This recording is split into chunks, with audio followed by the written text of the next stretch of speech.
जैसा कि आप लोग को पता होगा कि पिछले 4 महीने से हॉर्मुज स्ट्रेट जो है पूरी दुनिया का सबसे हाईलाइटेड पॉइंट है। ठीक, हाईलाइटेड पॉइंट क्यों है? जैसा कि आपको पता होगा कि 3 देश जो है इसमें सबसे प्रमुख है, आपको ये समझना है। सबसे पहला जो है आपका वो क्या है? ईरान। ठीक, दूसरा देश आपका है कौन सा है? यहाँ देखिए इजराइल। ये देखिए छोटा सा है लेकिन उतना ही खतरनाक है, ठीक ना। और तीसरा देश आपका है यूनाइटेड स्टेट ऑफ अमेरिका। ठीक, अब देखिए तो सबसे पहले इजराइल का कहना है, ठीक ना, क्योंकि ईरान का शायद डॉक्ट्रिन इस तरह का है कि भैया हम जिस दिन परमाणु बम बना लेंगे सबसे पहले इजराइल पर चला देंगे, क्योंकि यहूदियों को हमको खत्म कर देना है। इजराइल का कहना है कि भैया ये हमारे लिए एक्सिस्टेंशियल थ्रेट है, ठीक है, जब अगर आएगा तो अगर इसके पास परमाणु बम होगा तो हमको खत्म कर देगा। बहुत आपको पता होगा इजराइल बहुत ही छोटा सा देश है, बहुत ही छोटा सा देश है। हमारी शायद मुंबई महानगर पालिका है उसके लेवल या उससे भी छोटा कह सकते हैं। तो इजराइल को है कि हम किसी भी स्थिति में उसको परमाणु बम बनाने नहीं दे सकते हैं, क्योंकि वो हमारे लिए एक्सिस्टेंशियल थ्रेट है। तो हम या वो हमारे थ्रेट क्या बनेगा, हम ही को उसी को उड़ा देंगे। ठीक, तो इजराइल इसी कारण से किसी भी स्थिति पर इस पर समझौता नहीं करना चाहता है। ठीक, और बहुत सारे देश हैं। तीसरा है यूनाइटेड स्टेट। ठीक, यूनाइटेड स्टेट को ऐसा लगता है, याद रखिए यूनाइटेड स्टेट पूरी दुनिया में कहीं भी सेकेंड वर्ल्ड वॉर के बाद ये युद्ध किया है तो उसका 2 ही ऑब्जेक्ट रहा है, या तो उसको अपना जो डिफेंस का जो भी तरह के इक्विपमेंट्स उसको बेचना है, या दूसरा है जितना भी फॉसिल फ्यूल्स है उस पर कब्जा करना। सीधा समझ लीजिए, जितना वो युद्ध में खर्च करता है उससे कई जो गुना ज़्यादा उस देश को के रिसोर्सेज को लूट करके वो कमा लेता है, ठीक ना।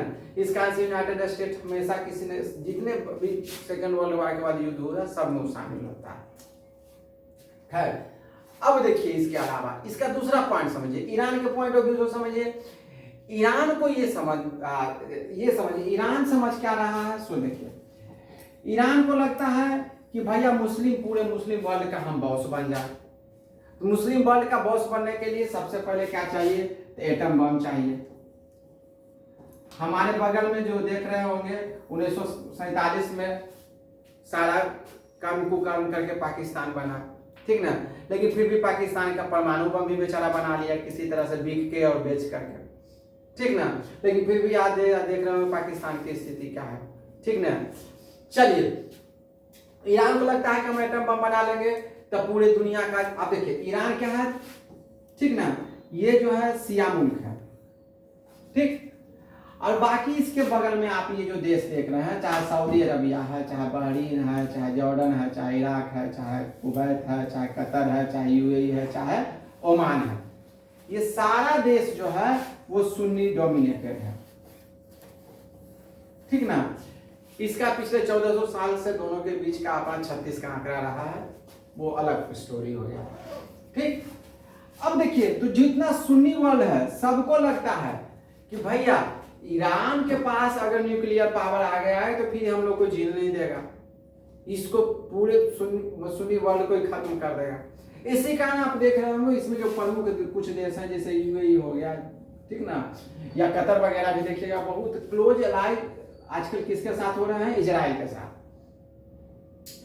ये सारा देश को यही लगता है कि भैया यूनाइटेड स्टेट किसी तरह से ईरान को खत्म कर देगा, क्योंकि सऊदी अरबिया को क्या लगता है कि भैया मेरे पास मक्का और मदीना है, ठीक ना, तो मक्का मदीना है तो भैया बॉस तो इस्लामिक वर्ल्ड का हम ही रहेंगे। देखिए ओरिजिनल यही सब यहाँ लड़ाई का जड़ है। इसी का इस लड़ाई का खात्मा भी होने की बात भी नहीं है, ये चीज जान लीजिए।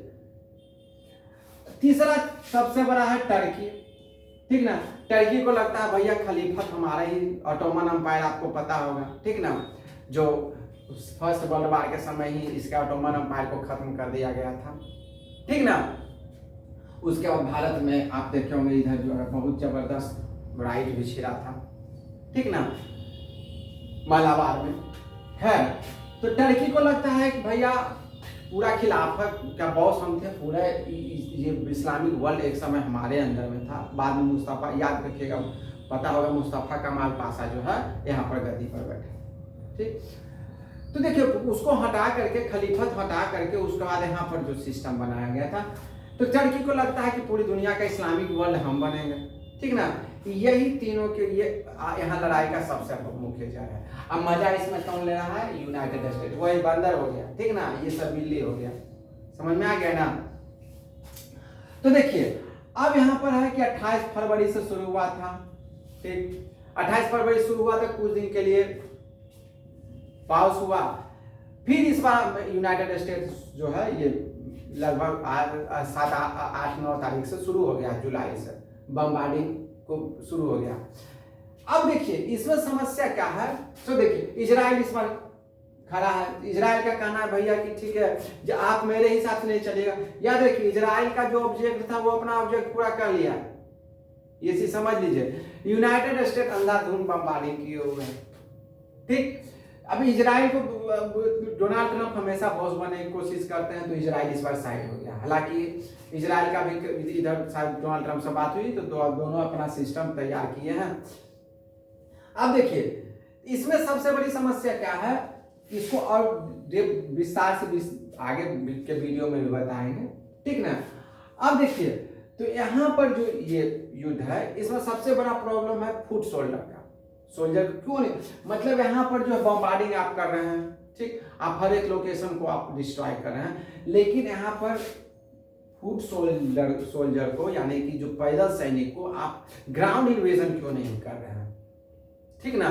ग्राउंड इन्वेजन इसका सबसे बड़ा प्रमुख क्यों है, इसके लिए इसका जो लैंड फॉर्म से इसकी स्थलाकृति है, इसका जो भौगोलिक बनावट है, ज्योग्राफिकल जो इसका लोकेशन है, कंस्ट्रक्शन है, वो उसका सबसे बड़ा रुकावट है, ठीक।